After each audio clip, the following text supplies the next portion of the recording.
All right, welcome everybody to what is about to become the beginning of the new 2026 year for the NFL edition of Under the Dome.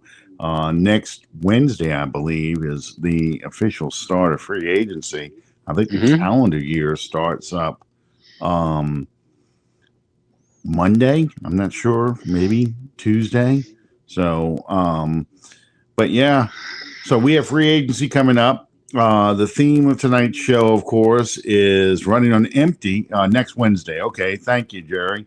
Um, but yeah, the theme of the show is running on empty, the old Jackson Brown song. But and if you saw Forrest Gump, that song comes to mind every time I hear it. I mean, every time I see that scene from Forrest Gump comes to mind every time I hear the song. I can picture Hmm. the highway going through and him running and the mountains and everything else. It's just that was during the era, and I'm already jumping off topic, but if you think about it in the 90s, that was during the era where it seemed like the music was just as much a part of the film Yeah. as the film itself. And it wasn't like, okay, original songs we're creating for the show. Um, it was, we're going to take hit songs that everyone knows and loves, and we're going to make it fit into the movie. Um, Sleepless in Seattle did it. Well, all the Nora Ephron films. When Harry Met Sally, when but Sleepless in Seattle, when he's about to go dating again, he's getting ready to ask that girl out, that lady out that's crazy. And they play Back in the Saddle by Gene Autry, that kind of stuff. So, but yeah, that Forrest Gump, part of that movie that made that movie so good was the music was perfect for almost every Yeah. scene that you were seeing. So, um, would you say running back is probably the biggest need right now for the Saints? Yeah, I would. I followed very closely by edge rusher or a difference maker as a pass rusher.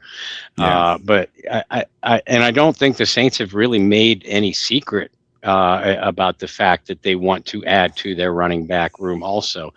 And you and I talked about the two positions, running back and wide receiver, as the season was winding down. mm-hmm. And I've been pretty steady in my own assessment of both this offseason and saying, I acknowledge that the Saints need to and will, add another receiver or two. But based off of what's on the roster now, I actually like everybody's health. Everybody's healthy. I actually like what the Saints have at wide receiver a little bit more than what I like at running back if they had to play a competitive football game tomorrow. Don't get me wrong. I think Devin Neal has some upside. Alvin Kamara does have some football left. Audric Estime, played hard down the stretch. Mm-hmm. But I mean, I look at you're getting wide receiver. You're getting Devon Vele back. The Saints valued Jalen Polk pretty high. That's why they traded for him, knowing he wasn't going to play it down last year. They like Trey Palmer. They're getting Chris Olave back. Both are positions of need, especially if you want to follow the blueprint of surrounding your young quarterback with the talent it takes to succeed. But I think we saw Tyler Shuck make pedestrian wide receivers look at least adequate, but they didn't have any running game, even with the game or two that Estime played really well. I mean, there was zero threat of a rushing attack all year long. So yeah, I think Kellen Moore certainly recognizes that, and the Saints will address it heavily at some point, which brings you to your next question. Yeah, well, that was because I'm looking at the depth chart just that they have thrown together right now. I mean, your starting three wide receivers are Vele, Olave, and Mason Tipton. Behind Mason Tipton is Kevin Austin Jr. Behind Chris Olave is Bub Means. Behind Vele is Dante Pettis. I think I can speak for most Saints fans. They never want to see Mason Tipton, Kevin Austin, and Dante Pettis out there catching passes in this offense. So yeah, I mean, clearly you need some receiver help, but yes, imagine how much better that offense would have been, or that Falcons game could have been, if the Saints had a running game, a consistent running game. And again, Estime did the best he could with what he had to work with. I thought Devin Neal was more outstanding as a pass blocker who showed a little burst as a runner. But I mean, you clearly need an every down between the tackles runner because, Alvin Kamara, especially at this point of his career, is not that kind of guy. And how you get from a guy who was on a Hall of Fame track, but he was a Hall of Fame track when he had a back to split time with, Exactly. whether it be Mark Ingram or Murray. When he was able to split time and you have an inside and outside rushing game, he was so much more effective that way. So that'll be my next question then, to address the running back position. Are we looking at doing maybe getting addressing his position in free agency, or do you address his position in the draft, or maybe some combination of the two? Well, I'm going to say a lot. Frankly, most mock drafts that I have seen have the Saints going Jeremiah Love, the outstanding Notre Dame back, at 8th overall. I support that. I would love to have Jeremiah Love on this team. I think he is a true difference maker, for any team that he goes to. And I was asked, I think it was Jordy Hultberg that asked me a couple weeks ago, hey, if you could be guaranteed that Love would be there at 8, would you go Jeremiah Love, or would you sign a Kenneth Walker or a Breece Hall in free agency? And I said, without hesitation, Love. And here's why. I know that a rookie isn't a proven commodity. Breece Hall, Kenneth Walker, even Travis Etienne, they are. But they're proven commodities with NFL tread on their tires. Yeah. Maybe not a lot, but I would rather have a rookie that I feel pretty confident in is going to be a focal point of my offense. I would rather have a rookie in who's younger, who's significantly cheaper. That's the reason why. Now, and here's the thing. There is no guarantee that Love is going to be there at 8. In fact, a lot of mock drafts since the combine, take that or leave that as you may, have the Tennessee Titans who are sitting at either 4 or 5, targeting Love. Giants, the Commanders, each of those teams also could potentially grab Love that are drafting ahead of the Saints. And if Love is off the board at number 8, there's not another running back. There's a handful of running backs in this draft I like, but none that you're going to take at 8th overall. So if the Saints, first of all, Breece Hall has been franchise tagged today. Not a surprise. Yeah. I expected that one. The surprise to me was that Kenneth Walker was not franchise tagged by the Seahawks. So right. Kenneth Walker is going to be available. A lot of people have projected Travis Etienne, gathering heavy interest from the Saints. If the Saints go after Kenneth Walker, it's going to take a good bit of money. Or if they go after Travis Etienne and they get either one of them, then there's zero chance in hell that you're going to draft Love at 8 or potentially look to trade up to get him. Now, there's other projections that have the Saints going after maybe a Tyler Algier, a Kenneth Gainwell. I would love Kenneth Gainwell in this offense, by the way. If that's who New Orleans goes after, an Algier or a Gainwell, maybe an A.J. Dillon, a Brian Robinson, Dameon Pierce, if they get one of those guys, then Love at 8 is still very much on the table because Gainwell, Algier, Dillon, Robinson, they're not featured backs. Right. Love is, ATN is, Walker is. So just like at wide receiver, I think that the Saints free agent strategy is very much going to govern their draft strategy. In recent years, we've seen the flip side of that, and that's been out of necessity. And don't get me wrong, folks. I don't expect the Saints to be like Daniel Snyder's Washington Redskins were in free agency. But they are going to look to address certain positions in free agency. Offensive guard, I think, is one. Wide receiver depth, I think, is another. And running back could be one. Yeah, I was just pulling up the 1985 Saints. This was their depth chart of running back. Now, keep in mind, Hokie Gajan had a knee injury, and that was pretty much the end of his career. So he's not listed in the depth chart. But the 85 Saints depth chart was Tyrone Anthony, Earl Campbell, Bobby Fowler, and Wayne Wilson. None of those guys would play on the 1986 Saints roster. Instead, now back then, we had, I think, 12 rounds. I think it was that many. But yeah, 12 rounds. So, the Saints went out and got 4 running backs in the 86 draft. They drafted Dalton Hilliard at 2. They drafted Ruben Mays at 3. They drafted Barry Word, I think, at 5 in the 5th round.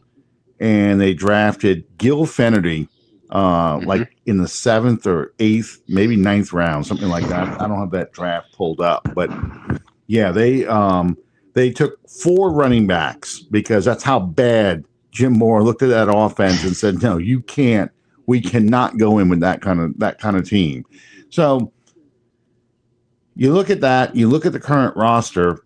Does Alvin Kamara still? He's still part of this, or do you think because he is kind of he's under contract, but we can't have him play at the number he's playing at. Does Alvin Kamara stay at this team? I think he does. But it's funny, all those years we were hearing the Ian Rappaports and the Mike Fiorios and the idiots of the world saying, the Saints are going to move away from Alvin Kamara. The Saints need to move away from Alvin Kamara. Now this year more than any other in Kamara's career, I think that it's a possibility that the Saints will move on from him. I'm not predicting that. And like I just said, I do think Alvin Kamara is a Saint. But I think that it's a legitimate possibility. While unlike in years past, where there was never a 0 chance that it was ever going to happen. Right. But again, if you go after a Kenneth Walker in free agency and you get him, and then maybe you bring in a Kenneth Gainwell too, or maybe you have your eyes on a Nick Singleton or a Mike Washington or a Katron Allen later in the draft. You bring in those guys, and if you like Devin Neal, then where is the fit for Kamara, who's much closer to the? I mean, I think it's safe for all of us to say that Alvin Kamara is not the same back he was. And Kellen Moore really struggled on how to use him last year. So maybe you do field calls for Kamara, and maybe you get a team like Washington was with Lattimore. You get a team like Denver or Washington saying, you know what? You just signed Kenneth Walker, running backs deep in the draft. We'll give you a 3rd round and a conditional day 3 pick for Kamara. Maybe you pull, and we'll take on X amount of his remaining salary.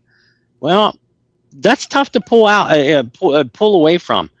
Right. I think at the very least you field trade calls for Kamara more so than you ever have in the past. I don't think you cut Kamara unless he behind closed doors, unless he says, you know what? this is my the number I have right now. I'm not budging from that. Well, Mm-hmm. then you kind of have to make a move. Yeah. But Alvin's been very willing to renegotiate before. He is one of the top figures that we figure that we kind of calculate is going to be refigured for the Saints to do their annual juggling, Mm-hmm. to create salary cap space. Yeah, so ultimately, I do think Alvin Kamara is a Saint, but I certainly acknowledge that there's at least a decent sized possibility that he gets moved in some way, shape, or form. Yeah, he was going back to Kamara for a second. Yeah, he's always said that he would rather retire than play for anybody else but the Saints. So I can see he would say, look, I would play for a cheaper deal if you need the money. And the Saints are only $6 million over the cap. I mean, it's chump change compared to what we've looked at in the past. And they actually have a lot of money they're required to spend on new deals. So, it's one of these things that, by the way, I looked it up. This is a hell of a draft. The Saints had 3 third-rounders in 1986. They took, in the third round, Ruben Mays at pick 57, Pat Swilling at pick 60, and Barry Ward at pick 62. That's a hell of a trifecta. And the only reason why Barry Ward wasn't a better player for the Saints is he had drug problems. Yeah. And he got cleaned up, had a couple solid years with the Kansas City Chiefs. But, they had 2 of them with drug problems on this team, this draft. Reggie Sutton in the 5th round. That was the one I was thinking where Barry Ward was, but Reggie Sutton was the other one with a drug problem. And then Gil Finnerty, of course, went off to Italy, played for a couple years before he came back. But yeah, I think that the Saints should kind of do a combination this year in the draft. I don't know if I want to throw a ton of money at Kenneth Walker because, like Jerry says here, first things first, fix the offensive line, and especially the interior. I want to throw a lot of money at the guards. Yes. Because I want at least 1, if not 2, new guards. And I want to draft a guard, too. I do too. A day 3 pick, but draft a guard. So I'm probably going to sign someone like you suggested, a lesser back, but somebody that's reliable, like a Tyler Algier. I'm not saying that's who I want. I'm just saying I would probably sign a guy like that so I'm not locked into taking Jordan Love. So if Kansas City leapfrogs me or Tennessee takes him early, I'm not panicking and going, shit, now I got to go, what am I going to do for a running back? If you want to blow a bunch of money, because remember, you got to pay, you still have to pay Chris Olave too. Right. If you want to blow a bunch of money on a stud running back, then yes, you're not even drafting one. I want to revamp the running back room. And that could be, look, I'm going to draft somebody and I'm going to sign somebody. And I'm still going to try and figure out a way to keep Kamara around to use him more as a pass receiver. And if I'm making a free agency prediction here, I think that I agree that's with you, that's what the Saints ultimately will probably do. They will prioritize signing a guard, at least one. And then they'll look at a Brian Robinson or a Tyler Algier or a Kenneth Gainwell. And then if, like you said, if Love is there at 8, it's tough to pass him up. But if he's not, you have a back that you can fall back on. You have Kamara still. You have a Devin Neal, who the coaches did like last year. And and maybe you eye up depending on the way your draft board falls late in day 2, even early into day 3. If you can get a Katron Allen or a Nick Singleton or a Jadarian Price, all of those guys, I love all of those guys, and a couple more backs. Someone that you can bring in, compete for a spot, push a free agent signing, push a Devin Neal, push Kendre Miller out the door, who probably just got hurt before I finished that sentence. To me, it seems like it feels like a more sound strategy, one with some flexibility if your plan goes sideways. Yeah, and that's my whole thing. I want to have all my fail safes in place. That way I'm not going into the draft saying, I need to get this guy. I need this. I want to have positions. Clearly, there are positions that we have needs for. But as we talked about last week with Matt, let's just say for the sake of argument, Ruben Bain goes and Sonny Styles goes early. Excuse me. A lot of the edge rushers go early. Thank you.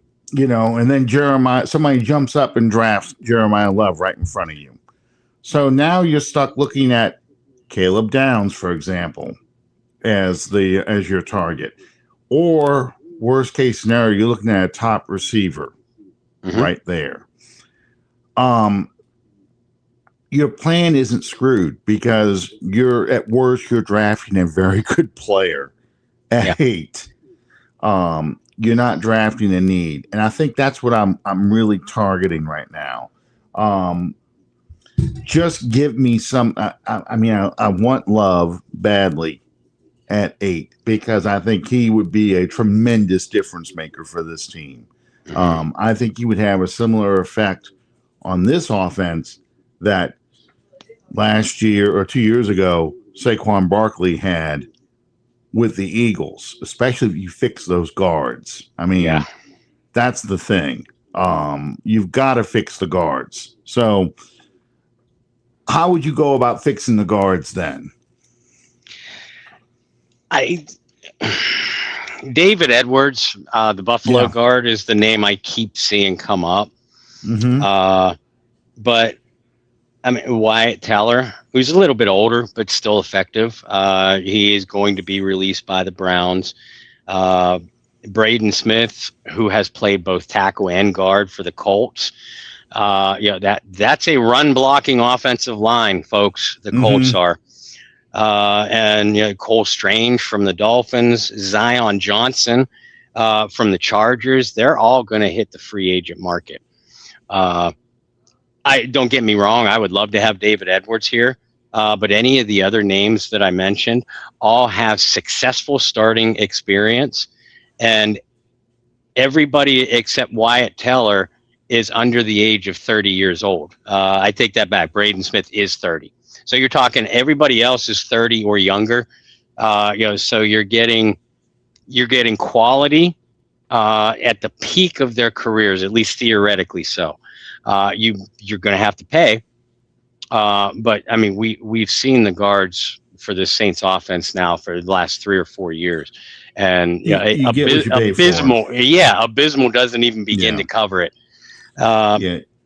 So with any of those guys that I mentioned, they've all been successful starters in this league. And you look at the Chargers, they like to run the ball. The Colts, they like to run the ball. The Bills were one of the top rushing teams in the NFL last year. We know that, at least we believe, that Kellen Moore wants to be a balanced offense and not put the ball in Tyler Shuck's hands 40 and 45 times per game this upcoming season. So, that's why everybody is projecting Jeremiah Love to the Saints. But to be able to run the ball effectively, you got to block. So, I think one of these guards are surely going to end up a New Orleans Saint. This is such a Saints pick. I'm gonna throw a name out that you didn't. Well, a couple of people have mentioned Vera Tucker from the Jets. Yeah, he's coming off a torn tricep that suffered just before the season opened. So that makes him perfect for the Saints. Coming off of an injury, but he is a Pro Bowl caliber guard. That would be dangerous, though. Because if I'm looking at a guy and I draft him, if I sign him in free agency and I sign him for a good deal, then I'm definitely drafting a guy too to back that up, back that decision up.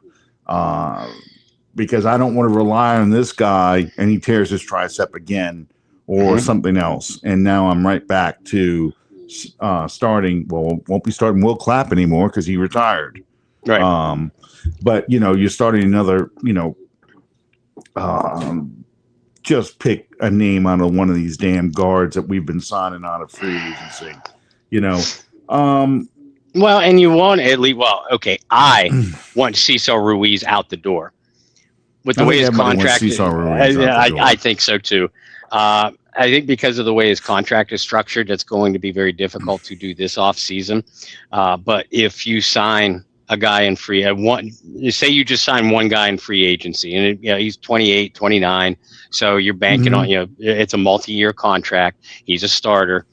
And then you draft a guy early in day 3 that you project to potentially be a starter, and he works out that way.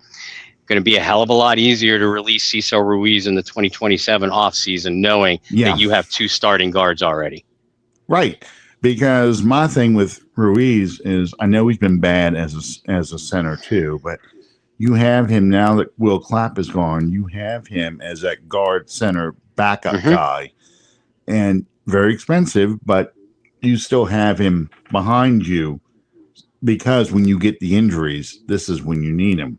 I don't know, Donald, to answer your question, probably Edwards is my favorite from Buffalo.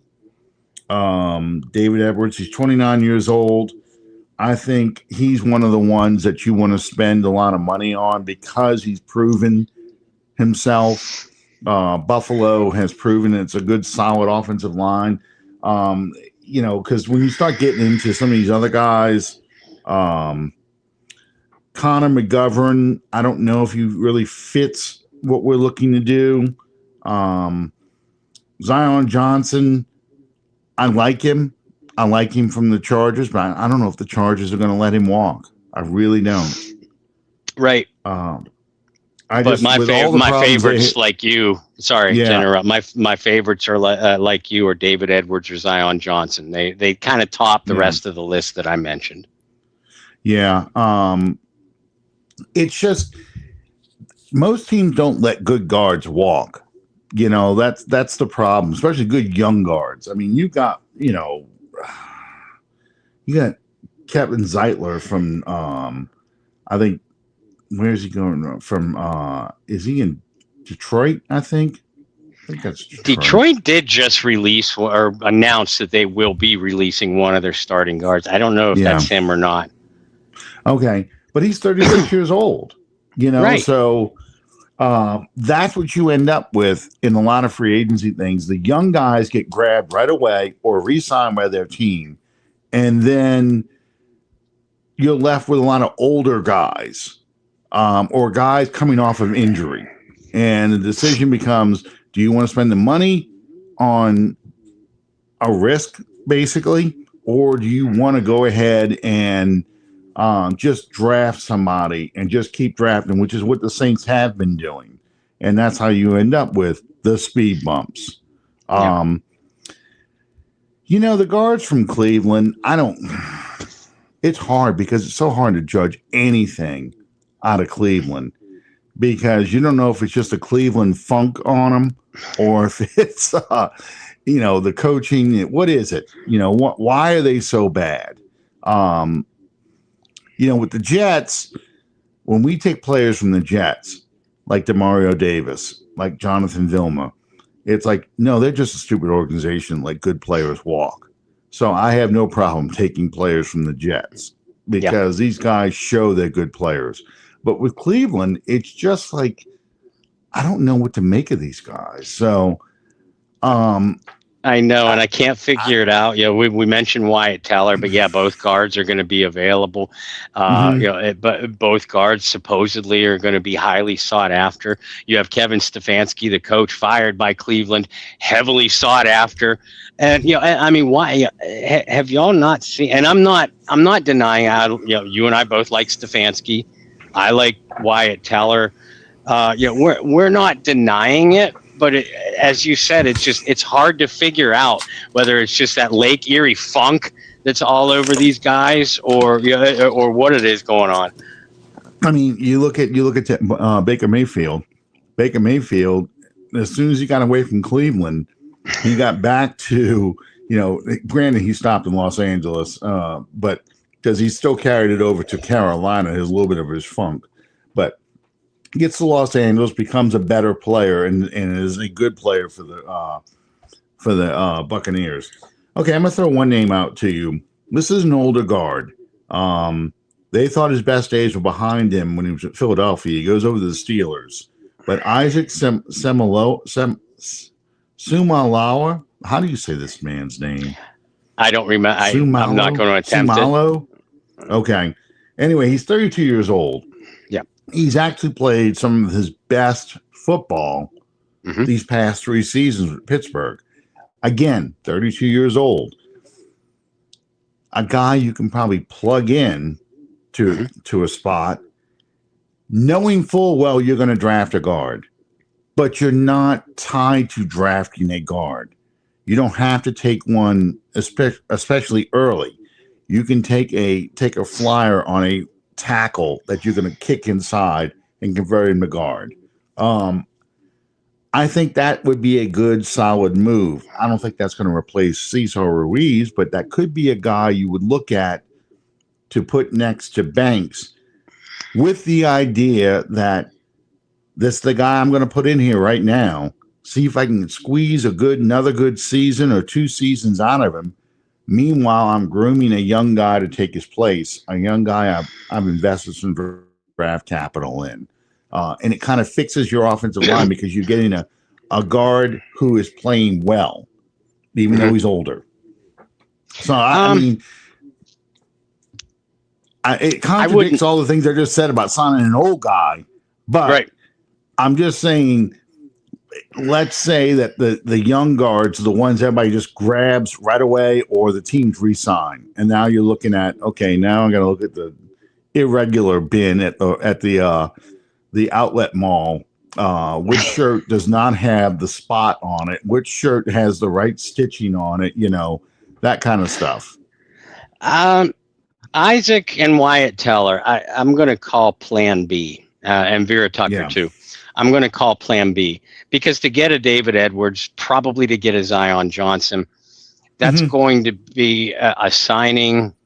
Whoever gets them, that's going to be one of those signings that come out on late Sunday night, mid Monday morning. So-and-so has, during the quote unquote illegal or legal tampering period. Legal tampering. Yeah. Thanks a lot for that one, Goodell. But in other words, they're and you just said it. They're going to be one of the names, 2 of the names that are snatched up immediately. So the Saints are going to have to be in that mix. If they are not, then you would think Plan B would be a Braden Smith, a Wyatt Teller, and Isaac, because, like you said, they are plug and play starters as well. It's just not going to be a 4 or 5 year multi-year deal, because you're not going to get that much football out of them. Either way, I agree with you. No matter who they end up at guard in free agency, you got to draft one. You got to get better at the position first, but you got to get younger too. Eric McCoy's getting up there in years. If they bring Dylan Radins back, he's getting up there in years, and I think he just got penalized before I finished that sentence. No matter what, you need somebody that's going to start right away in free agency. But you would think anyway that the Kellen Moore, Mickey Loomis, Jeff Ireland, folks, these guys, these coaches, general managers, everybody talks about the draft boards. They have free agency boards too, and they have them set up into tiers, both financial, areas of need, age, things like that. These are things that make up their boards. And guys like David Edwards, Zion Johnson, anybody who needs a guard in the NFL, they're going to be at the top of the list. So the Saints are going to get into a bidding war with them. Absolutely. I'm hoping that they're willing, and I hope that they win it, because I'm sick of the last handful of years talking about Plan B, Plan C, Plan D Mhm. in free agency. I Oh, would like bargain just basement one, shopping. yeah. And a lot of years that was out of necessity. This year, it's not. They're going to have money to throw around.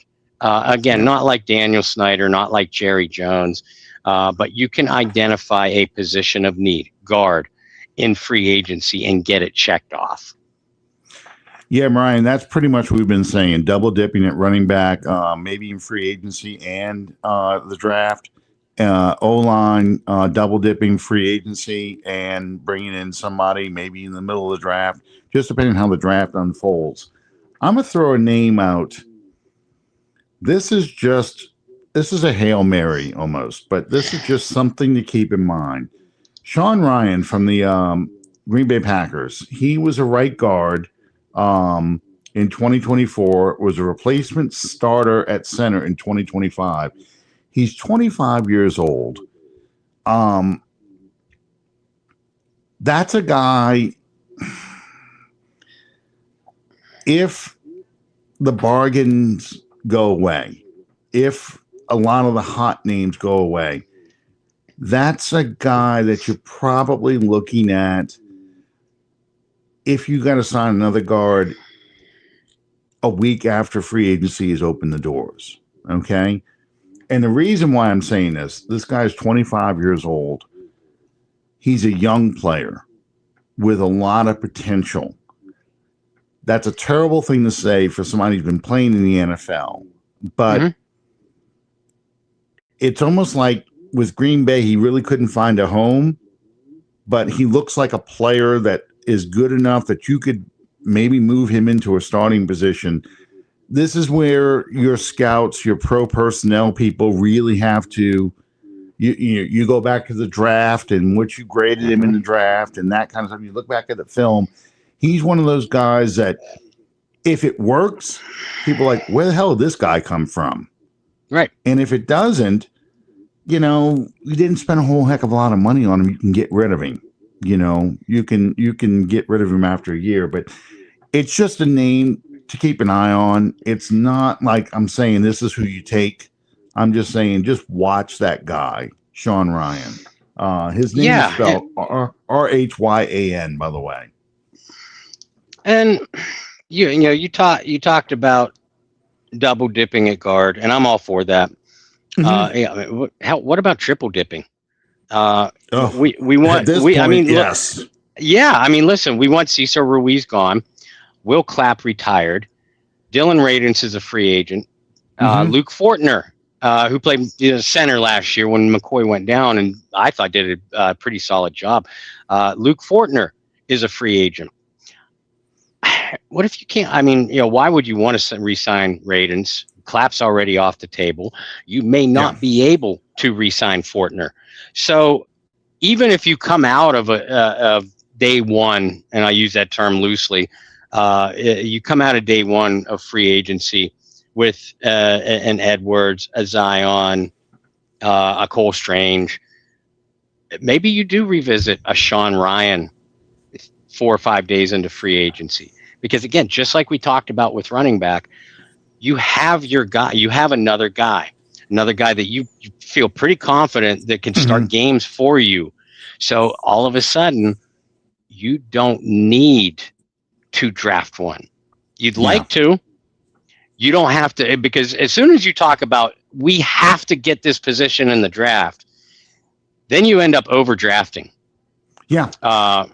And that's what I'm trying to avoid.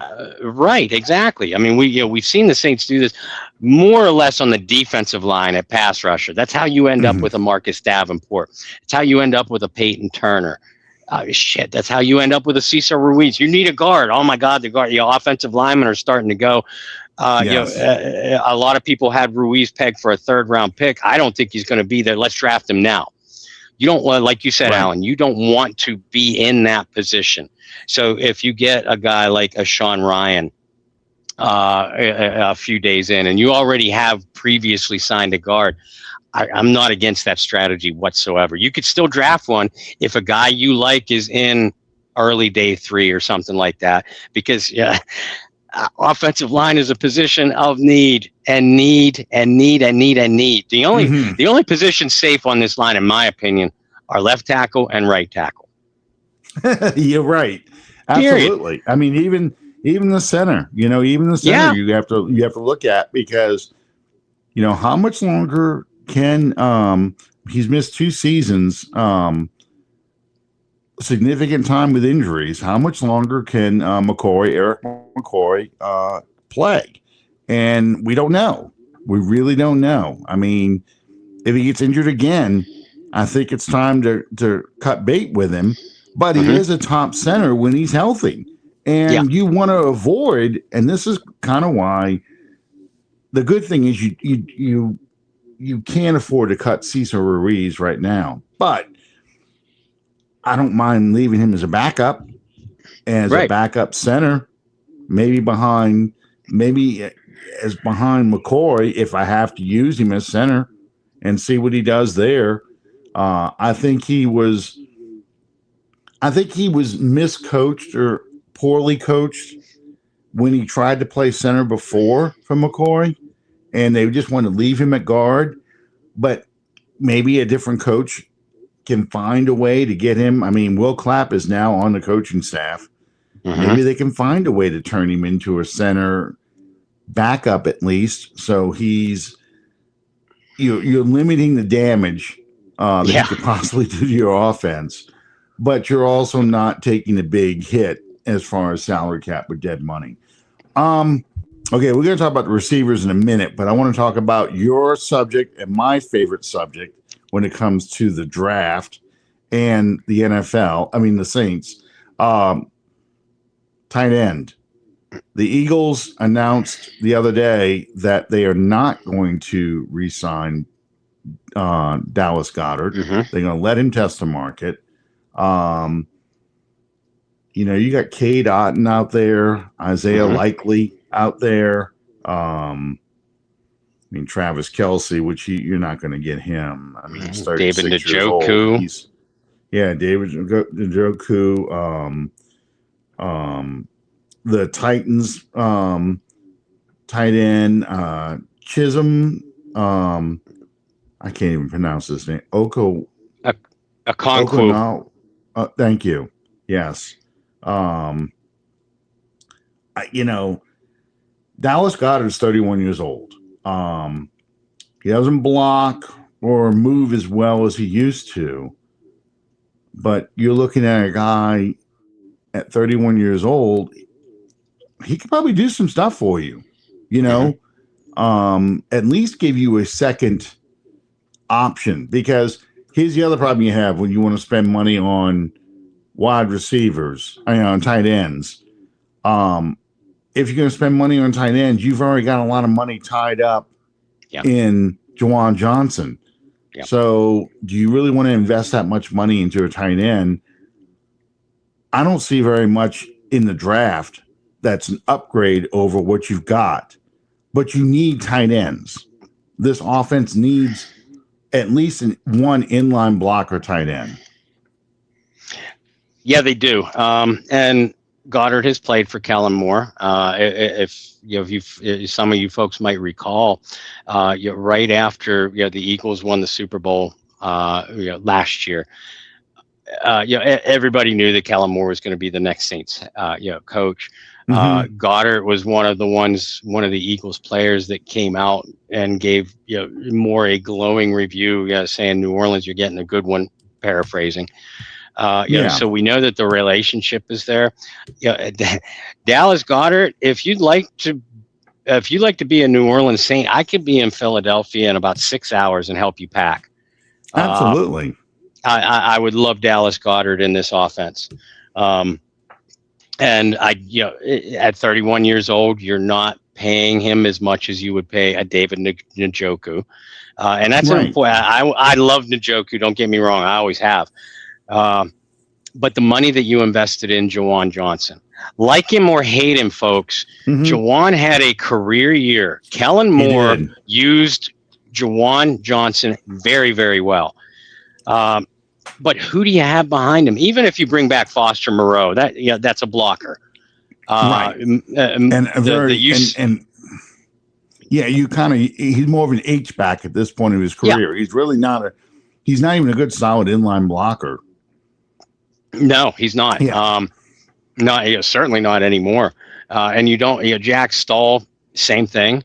The UCLA tight end, same thing. You have basically clones of Juwan who aren't nearly as good as Juwan, or aging blockers who can't hold up at the point of attack anymore. Yep. And you run the football. Right. That's why I actually think Cade Otton could be a possibility in this offense. Cade Otton could be, because it all depends on how Tampa views him. But Cade Otton is very likely a possibility. Brian Russell's asking about Stowers from Vanderbilt. The problem, this is the problem you've got with all the tight ends during this draft. You basically have Juwan Johnson's or Foster Moreau, a younger Foster Moreau. You either have guys that can run and catch, or you have blockers. You don't have both. There's nobody in there who is a combination of the two. So, again, you're talking about late in the draft. I want to get a guy in the building now. And if it's Dallas Goedert, who I lean towards, Dallas Goedert's going to give me something. I'm not relying on him to be my number one threat, because unfortunately that's still Juwan Johnson. But it gives me flexibility. I've got an inline tight end who can block better than Foster Moreau, can run pass routes, and can catch better, and probably even a better pass catcher than Juwan Johnson at this point in his career. So I like that. And like you said, Brian, Peyton wanted him back in, when he came out in the draft, 5-7 years ago. I think he will work in this offense. Kellen Moore knows him. Kellen Moore knows how to use him. And then you can run the 12 personnel, 2 tight ends. One, Juwan Johnson can maybe come in, you run 12, and then suddenly he goes to the slot. You now running 11 personnel. But it's still a tight end, but he's running the slot position. I just like the flexibility you get from having a proven guy there. There are tight ends I like in the draft, but there's no tight end I'm going to go, shit, we missed him. Like I felt like that with Mark Andrews when Mark Andrews came out a few years ago and Baltimore got him. I felt that way when Dallas Goedert went. I felt that way, over quite a few tight ends I saw come off the board. Mark Andrews is the most recent one because, clearly I'm not going to count like the tight ends that went over, Tyler Warren and the guys who went in the first round. I mean, I'm talking about later in the draft that I thought maybe we could sneak in and get it in the 3rd or 4th round. So a tight end I love like is no, there's not. There's guys that you're going to like, and I like Eli Stowers. I love Justin Joly from NC State. I think it was Fletcher Mackle. So take that with a grain of salt. Writing about after the combine that Kenyon Sadiq, the Oregon tight end, had. Well, he could be in play for the Saints at number 8 overall. Kenyon Sadiq is not going to come off the board at 8. You're talking mid-late teens at the very earliest. B, Fletcher, you've covered the Saints for a lot of years. Did someone hit you in the head? Because the Saints do not draft tight ends this high. They just don't. So no, I don't. I'm like you. I like Sadiq. I like Stowers. I like Jolie. I like Oscar Delp, the Georgia tight end. But you just invested in Juwan Johnson, who's not 30 yet, by the way, still a young guy. Yeah. He is, like it or hate it, guys. That is your Saints tight end. You're now just looking for something to complement him. looking for a legitimate pass catcher who can block a little bit and give you more versatility in 12 personnel, like Alan said. Yeah, I mean, I'm just going through the list here, looking at, and the problem is, I just can't get around it. The problem is you have blockers or you have pass catchers. You don't have a combination of the two. And that's the only thing I can see that you could do that with, it's just, I would rather just go ahead and just take care of it in free agency. And if the draft falls the way I want it to, then I'm taking, flyer on if he's available. I don't know. I'm just throwing names on here, but I'm looking just at stats, not anything special. But geez, I'm really scraping the bottom of the barrel. But like a Sam Roush, from Stanford, a guy that's 6'6", 267, not very quick, but he doesn't fight the ball. He can catch it, so yeah, I mean, what's going to happen to you, Alan, for the last 5 years, you've at least jumped. Yeah. You know where I'm going with this. Yeah. For at least the last 5 years, you and I have both been screaming for the Saints to draft a short list that we had of tight ends, 3 or 4 names, somewhere in day 2 or early in day 3, and they just completely ignored it. This will be the year that they do it. It just will. Oh yeah, and it'll probably be like Ohio State's Max Clare. They'll take him in the 3rd with one of their. They'll probably draft Carr for like a 4th round pick, and use that to package up to move up to the bottom of the 3rd and take Max Clare, who's just a pass catcher. Great vertical threat, but he's not blocking anybody. Nope. In fact, he's a holder. He's a holder, not a blocker. I mean, and I'm not upset. I wouldn't be upset with it, but I'm like, congratulations, you just drafted Juwan Johnson, probably with better hands, but you just drafted Juwan Johnson.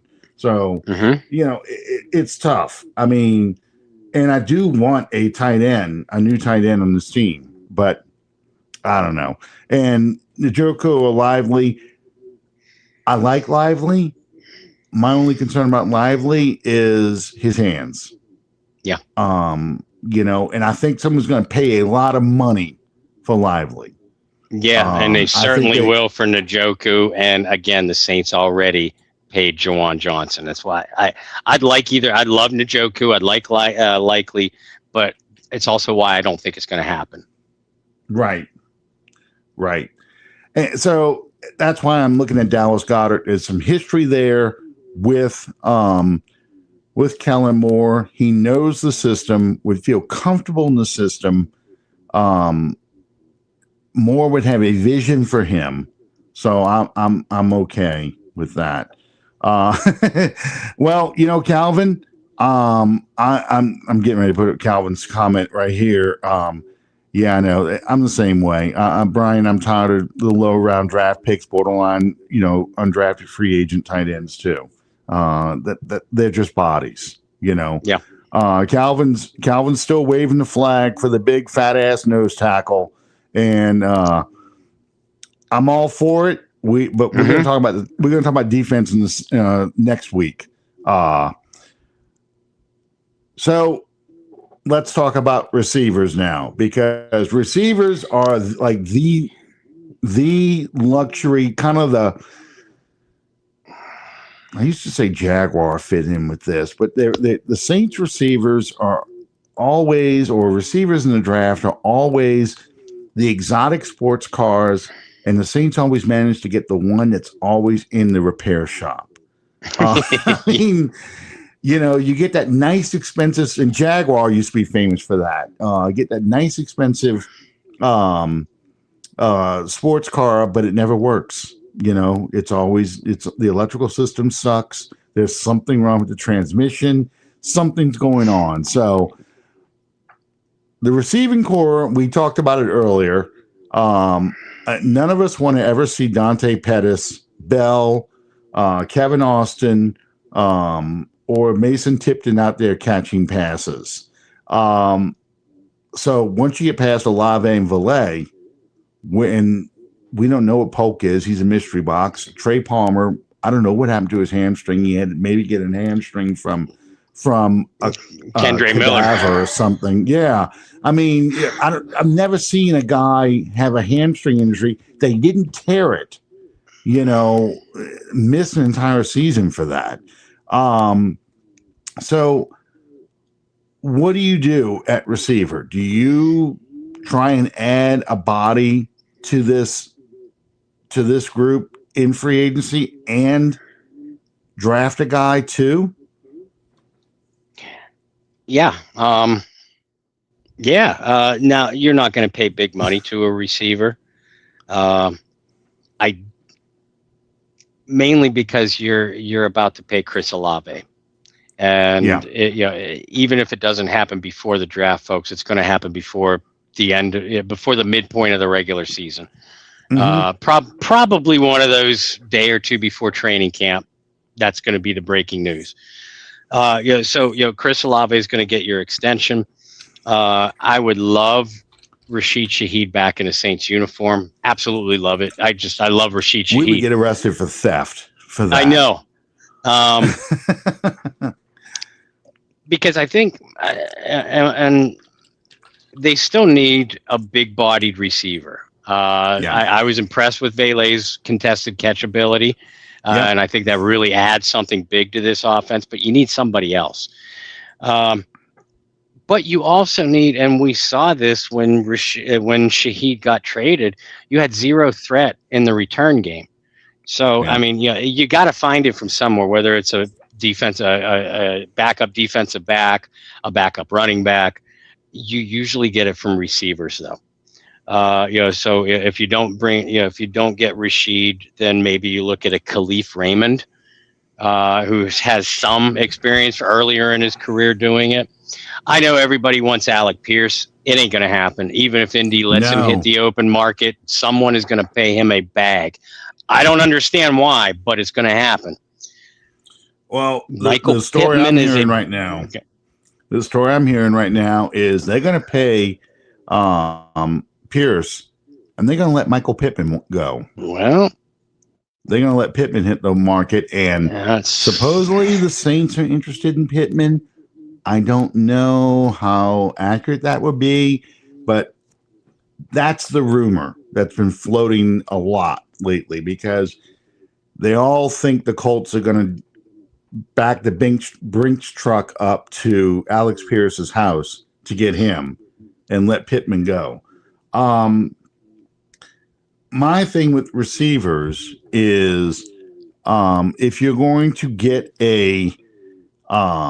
if you're going to draft, if you're going to sign a guy in free agency, you got to have a vision for him and what position he's going to play in your offense. Yeah, it's wide receiver, but is he going to be an X receiver, a Y, or is he going to be the Z receiver, the speed guy? Well, the problem I had with both Shaheed and Olave on the same team was Shaheed and Olave basically the same receiver. Shaheed's got more speed, but they both basically operate as the same kind of guy. Mm-hmm. We had no Michael Thomas, Marcus Colston, Eric Martin, that X Michael Thomas. Yeah, I said Michael Thomas, right? But that big physical X receiver. We didn't have that on the team. And all the receivers I'm looking at in the draft are all physical X receivers. The Michael Thomas type of receiver, not the speed demon, but a guy who is 6'2" or bigger, who can make the contested catch, can go over the middle. Valet, can he be that guy? I don't know. I like what I saw out of him, but I'm afraid to rely on him to be the X receiver because that's not what he really has done in his career. I like Valet as a slot guy. I really like what he does inside the slot, who can go play the X in certain formations. But I like watching him, get the matchups and you can go to him in the red zone. So when you're looking at receivers now, to me, that takes somebody like Malachi Lemon off the board for me at 8. Yes. Because he's 5'11", 4'48", 192 pounds. I'm not sending him across the middle. Nope. You know, we're looking at guys like Carnell Tate, Jordan Tyson, although I'm terrified of Jordan Tyson because of the injury list, you know, Denzel Boston, Chris Brazil from Tennessee, and of course, Tyler Shuck's former roommate, the guy coming off of a torn ACL, but Chris Bell, who I don't know where he's going to fall in the draft. I would love Bell. My other guy, I'm probably taking not in the first round, certainly not at 8, but he is on my board very highly. Is Elijah Surratt from national champion Indiana. I mean, listen, if I wrote for you what I want in a receiver, this is what I'm writing down, and this is Surratt's draft profile, his strengths. Surratt snatches the ball away from his body with natural confidence and rarely lets contested catches slip through his fingers in traffic. Body control belongs in the excellent category. The leaping grab he made against Michigan State in 2024, contorting midair while maintaining positioning on the defender, shows what he can do at the catch point.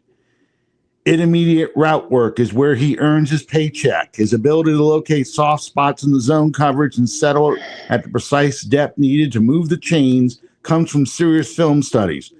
Owns remarkable feel for the sticks, converting 43 of 53 catches into first downs or touchdowns.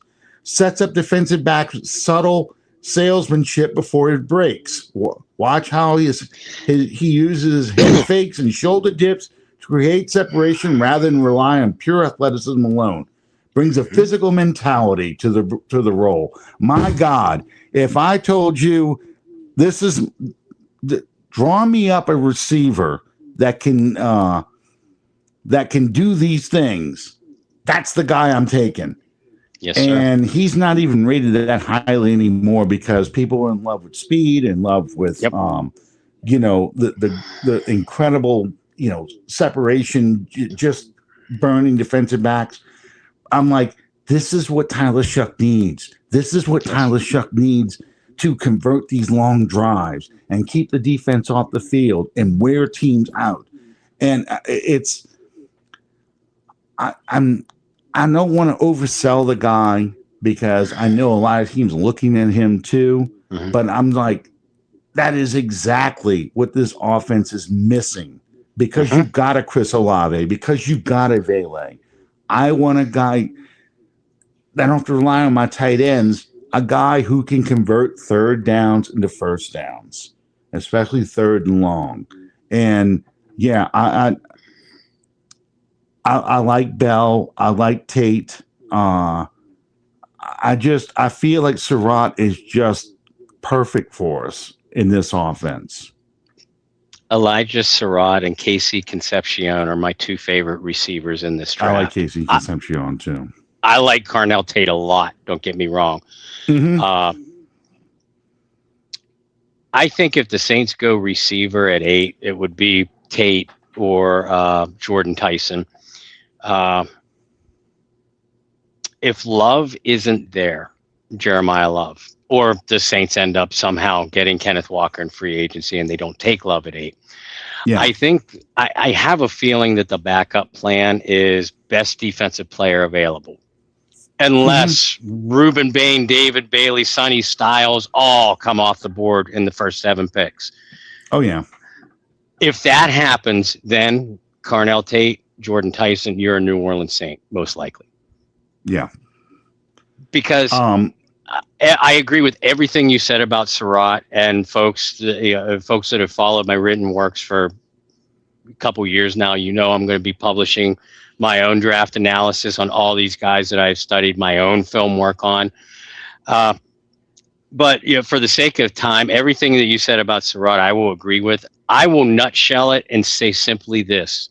And I hate making pro comparisons, but if you bring Elijah Surratt to the New Orleans Saints and you put him in a number 13 uniform, I suspect that you would have a hard time telling the difference and thinking that Michael Thomas ever left. He has that kind of physicality, that kind of ball control, that kind of hand strength, and can make that kind of difference to his offense.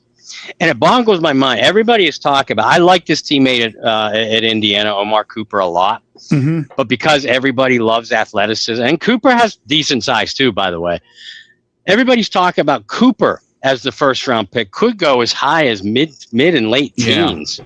Yeah, and they're not talking about Surratt until the second round. Hey, if he falls to me, where are the Saints picking the second? 42? He's still there at 42. I grab him and I'm laughing. I'm laughing, and Tyler Shuck drinks are on me because Shuck's the happiest man in the United States. Because, as you said, physical wide receiver, Michael Thomas, Marcus Colston, Eric Martin tight. That's what this offense is missing outside of running back and guard. You're not going to get it in free agency, because to do it, you would need to pay a Michael Pittman or pay a Juwan Jennings who's going to get overpaid. You're about to pay Chris Olave.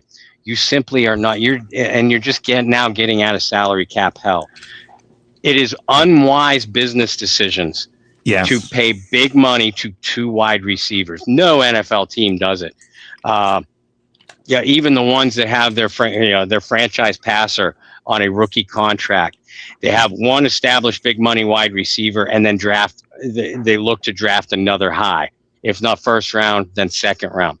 I think that's what you're going to see here. You're going to see him pay Chris Olave and look at a wide receiver very strongly in the second or third round. The rumor I'm hearing is it's very likely, depending on how the first 7 picks go, but defense at pick 8 with the next set of picks, offense. That kind of setup. So who that player is, I don't know. But you mentioned Omar Cooper. He's rated number 8 on this NFL Draft Buzz site I'm looking at. Whereas Surratt is rated the 13th best receiver. And it's really fallen in love with speed and athleticism. Chris Bell, obviously, if he didn't have the torn ACL, probably is a first round pick. I'm afraid to grab him in the second. I wouldn't be upset if we did. But I'm afraid to grab him because, again, we're talking about injured guys. Guys, once again, you're taking the same thing we said about the guard that the Jets have. Yeah. Taking a shot at an injured player, hoping he's going to pan out and be ready to play week 1. The rest of them, I like Denzel Boston, but he probably is going to get grabbed at the bottom of the first round. A team like, I don't know, the Rams or maybe the Eagles, someone like that may grab somebody like him. Cornell Tate, yes, he very well. Yeah, Saints have always liked Ohio State receivers. They'd love to have another Ohio State receiver on this team.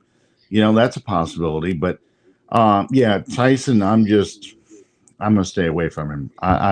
I don't need another Kendre Miller, but this time we took him in round 1 at 8. I just don't feel comfortable with that. When you see a Concepcion, Surratt, if Denzel Boston slips to the second round, Chris Bell, then late day 2, early day 3, a Dejon Stribling from Mississippi. I love that kid. Chris Brazel, Ted Hurst from Georgia State. Listen, we have plenty of time to talk about the draft. I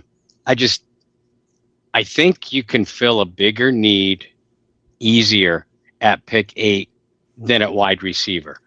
I think there's just so much talent that is gonna come off the board, and there's gonna be a run on them in day 2. Absolutely. Hopefully the Saints get in on that run, and I think again, well, like we talked about in the beginning of the show, when we were debating, what's bigger need, running back or wide receiver. Running back or wide receiver is a need, and they will add one, but it's not going to be a high priority free agent, and it's likely not going to be a first round draft choice unless their board just gets completely blown up. Yeah. It's again. I didn't say Stribling. I'm watching the comment. I did not say Stribling at 42. Yeah. Late day 2 pick at earliest. I'm thinking early day 3 for him. Yeah. Calvin says Boston's the one receiver no one's talking about. I don't think this is the disconnect between the draft pundits and actual NFL, war rooms. I think in the war rooms, they're looking at him. I mean, he's got the bloodline. I mean, he's David Boston's son. He's got the size. He's got the hands. He has a lot of things going for him that people are going to take a shot at him that they like. So, I think if Boston doesn't go in the first round, and we're going to talk about defense next week, I think it's because they had a big run on cornerbacks and edge rushers and a few offensive linemen in the first round. So that means there'll be a lot of receivers in the second round. And if that's the case, that's where the Saints have to draft their receiver at 42. Yes. Because you're not going to get one in round 3. It's going to be, and that's the way the draft works sometimes. The draft gets in that, people kind of get in that mindset where they start grabbing a position, and a lot of defensive backs start flying off the board, and a lot of offensive linemen start flying off the board. Then you're looking after round 1, you're looking going, holy shit! Look at all these receivers that are in the top of the second round. And that's when you start going, okay, now we have to adjust our board a little bit because we might have to grab this guy a little earlier than we want to because there's a run. And then you see a lot of teams trying to trade up to go get somebody. So that's kind of how I view the receivers, but I think that's what we need to look at. And again, going back to the theme of the show, you're not putting all your eggs in one basket. You're trying to cover your bases by bringing in a receiver so you have some depth, but also you're still targeting that in the draft. You just don't have to reach for one. I'm trying to catch all these comments as soon as they pop up. I can't disagree with you, Brian. That's why I think that the Saints go defense at 8. If Love isn't there and they're not able to sign a running back. But I think it's going to be, again, this is defense next week, but Demario Davis, suppose he leaves, you need a linebacker. So there you go. There's, you're looking at linebackers that you're going to be going after. Sonny Styles and Danny Stutzman. That's a pair I could fall in love with. Yeah, me too. Edge rusher too, Caleb Downs. Can you imagine Caleb Downs in the secondary with Kool-Aid and Sanker and Bell? And yes, I still think we need to draft a corner because even if we do sign Alontae Taylor, which I don't think we will, but we're getting ahead of ourselves, but I still think they need to draft a cornerback, and it's not going to be bringing back the Marshawn Lattimore. No. So again, defense is free agency is going to drive so much of this. Yeah. What we do in those first few days of free agency. And I think for the first time in probably, I don't know, since 2014, when did we sign Jarius Byrd? God, that name still makes me sick. Yes, I know, but it was the fastest free agent. We signed him within like the first 3 days of free agency. Yeah. I think for the first time we're going to sign somebody or announce that someone's going to be a Saint in the first couple days of free agency if we don't hear anything by Sunday, Monday night. Yep. It's just I know. I'm not bragging on Bird. It's just that was the last big name free agent we signed that quickly. But yeah, I mean, we're not talking about guys. I'm tired. I am not talking. I refuse to talk about defense tonight. No, I know. I love Rodriguez and Kyle Lewis at linebacker too, but I'm drawing the line. There we go. No, we don't want to get into that because we need stuff to talk about for next week. Bob, do you have a Bayou Blitz show coming up this week? Yes, sir, we do. We're targeting tomorrow evening. Similar concepts. I don't remember what Brendan. Man, this is bad. I don't remember what Brendan and I talked about last week. Free agency preview wise. Guys, go back and watch the archives. Whatever we talked about last week, whichever side of the ball we talked about last week, we'll talk about the other side this week. That's the topic of the show. But yeah, similar, free agent targets, and weighing out the free agency versus draft strategies. Yeah, absolutely. I mean, free agency determines everything, and who we lose and who we keep and who we sign will shape the draft. And I still believe they're going to be looking at, players to kind of backstop our draft, not so much looking at players to fill holes. Bob, I didn't catch it, but is Bayou Blitz tomorrow night or is it going to be Thursday night? We're shooting for tomorrow. If there's a change in the schedule, we will announce it as we typically try to. Right. But yeah, we're gunning for tomorrow at 8 p.m. Central Time. All right. So again, free agency starts. The tampering period starts, I think, Sunday night or Monday, with an actual free agency on Wednesday, the 11th. So by next show, we should already see where this team is going to be going in the draft. We'll talk about defense next week. Catch the Bayou Blitz tomorrow night at 8 o'clock Central Time, 9 o'clock East Coast time. And thank you guys for sticking with us.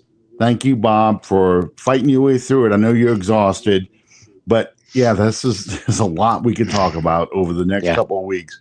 Defense next week, we promise. In the meantime, you guys have a good week. We'll see you next time on Under the Dome. Good night, everybody.